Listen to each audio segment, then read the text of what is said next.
ধৰ্মীয় ৰীতি-নীতিৰে শ্ৰীমন্ত শংকৰদেৱ সংঘৰ অস্থায়ী নামঘৰলৈ অনা হ'ল গুৰু আসন। কীৰ্তন গৃহত ৰাখিলে সংঘৰ ধৰ্মধ্বজা।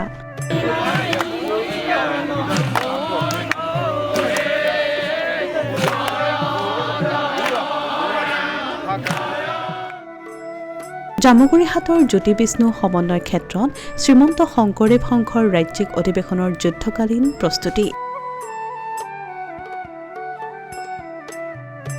জামুগুৰিহাটৰ ধলাইবিল চৈবাৰীৰ জ্যোতি বিষ্ণু সমন্বয় ক্ষেত্ৰত অহা 6, 7 আৰু 8 ফেব্ৰুৱাৰীত অনুষ্ঠিত হ'ব লগা শ্ৰীমন্ত শংকৰদেৱ সংঘৰ 95 সংখ্যক ৰাজ্যিক অধিৱেশনৰ প্ৰস্তুতি তুংগত। অধিৱেশনলৈ হাতত মাথো কেইটামান দিন বাকী থকা অৱস্থাত জ্যোতি বিষ্ণু সমন্বয় ক্ষেত্ৰত যুদ্ধকালীনভাৱে চলিছে সকলো কাম-কাজ। অধিৱেশনখনি সফলভাৱে অনুষ্ঠিত কৰিবলৈ শ্ৰীমন্ত শংকৰদেৱ সংঘৰ সেৱক সেৱিকাসকলে দিন-ৰাতি একাকাৰ কৰি কৰিছে শ্ৰমদান।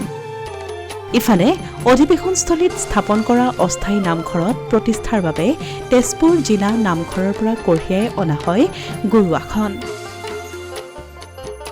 গুৰু আসনখনি অধিৱেশনস্থলী পোৱাৰ পিছতেই জ্যোতি বিষ্ণু সমন্বয় ক্ষেত্ৰত এক আধ্যাত্মিক পৰিৱেশে বিৰাজ কৰে। শুকুৰবাৰে এই গুৰু আসন ধৰ্মীয় ৰীতি-নীতিৰ মাজেৰে অস্থায়ী নামঘৰত ৰখা হয় আৰু শনিবাৰে গুৰু আসনখনি প্ৰতিষ্ঠা কৰা হ'ব বুলি জানিবলৈ দিয়ে আদৰণি সমিতিৰ সম্পাদক বিপুল বৰাই।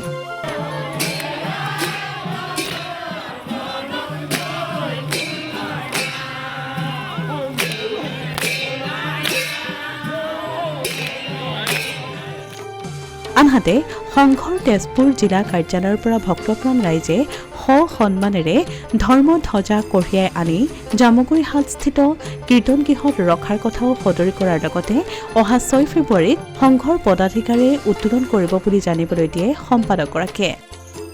কৃষ্ণ জয় গুৰু শংকৰ। শ্ৰীমন্ত শংকৰদেৱ সংঘৰ 95 সংখ্যক অধিৱেশনভাগী ফেব্ৰুৱাৰী মাহৰ 6, 7, 8 তাৰিখে তিনিদিনীয়া বৰ্ণাঢ্য কাৰ্যসূচীৰে তেজপুৰ জিলাৰ আতিথ্যত এই জ্যোতি বিষ্ণু সমন্বয় ক্ষেত্ৰত অনুষ্ঠিত হ'ব।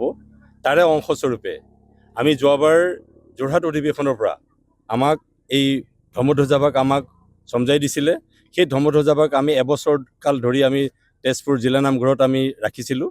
আজি তাৰ গুৰু আসনভাগ আৰু এই ধৰ্মধ্বজাভাগ সম্পূৰ্ণ সাত্বিকতাৰে আমি শোভাযাত্ৰা কৰি আনি আজি আমাৰ এই পতাকাত আমাৰ থলীলৈ অধিৱেশন থলীলৈ আমি কঢ়িয়াই লৈ আনিছোঁ। অহাকালিলৈ আমাৰ নামঘৰৰ গুৰু আসন প্ৰতিষ্ঠা হ'ব। এই প্ৰতিষ্ঠাৰ কালত আমি অসমৰ সকলো প্ৰকাৰৰ ভক্তপ্ৰাণ ৰাইজক এই অনুষ্ঠানলৈ আমি নিমন্ত্ৰণ জনাইছোঁ।